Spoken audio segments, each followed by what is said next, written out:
Probably one of the final updates on this car. The old Subaru Legacy.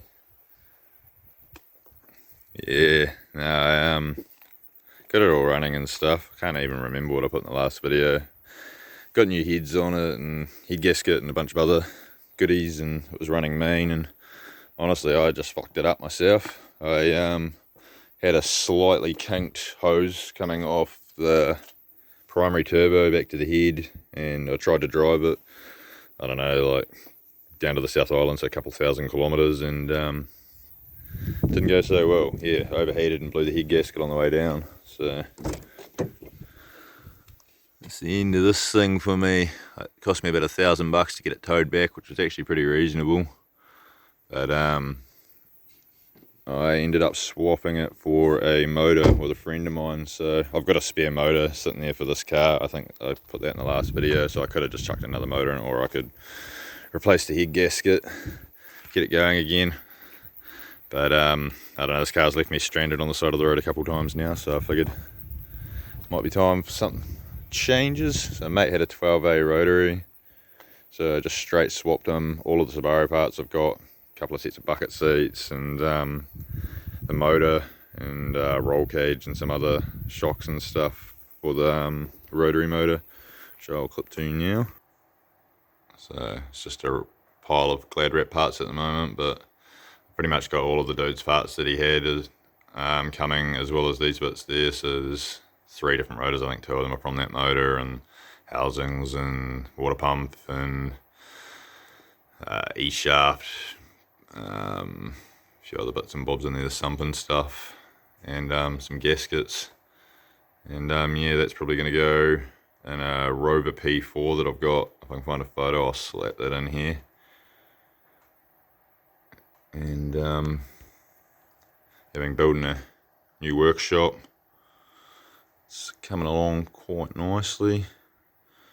Got a lift and such now, so just got to get it set up. Solar power, big doors, plenty of storage, bit of a mezzanine, driving sim and stuff, stereo, some planties.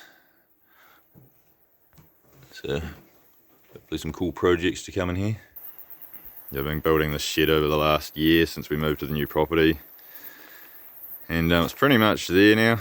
Finishing touches all over, but ultimately the bulk of it's ready to go. Bit of a mess at the moment, stuff everywhere. Got to sell this big tractor because it's way too big for this property and the hills are too steep. I've got a smaller one.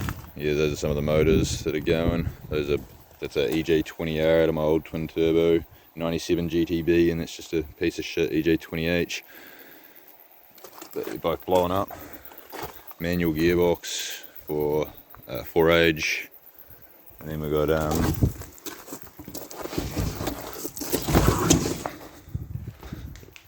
4Age silver top that's about to get built in here. Spare motor for the 370Z. This one's a 2-stroke straight 6 out of a Mercury Tower of Power. I want to eventually put this into something, I'm not too sure what, but I like unusual motors that make strange noises. Yeah, there's the rest of the parts of the silver top up there, but that's going to get built, and then my girlfriend's got a live-in that she just picked up for like $100 that we're going to bring back, and that's going to get the 4Age manual and probably turbo swapped and exported overseas. So yeah, lots of bits and pieces going on, but yeah, the single turbo Legacy unfortunately never came to fruition for me. Parts of it are all still around though, like the new owner, my mate, who was actually in the original Subaru video helping me work on it. He's probably going to finish single turbo on it. Like, I still got the link, and I got a TD05, I think it's an 18G, and I got that downpipe and all sorts of bits and pieces. This is the crap that I still haven't sorted. It's just a mountain of live-in parts, carbon fibre bonnet, BZR front end, headlights and stuff, burnout rooms. But yeah, pretty cool to have a space to do my projects. Hopefully I can be a bit more motivated now that I've got a bit of space to do it and actually finish some stuff, rather than just get halfway through it after thousands of people view it. So bear with me.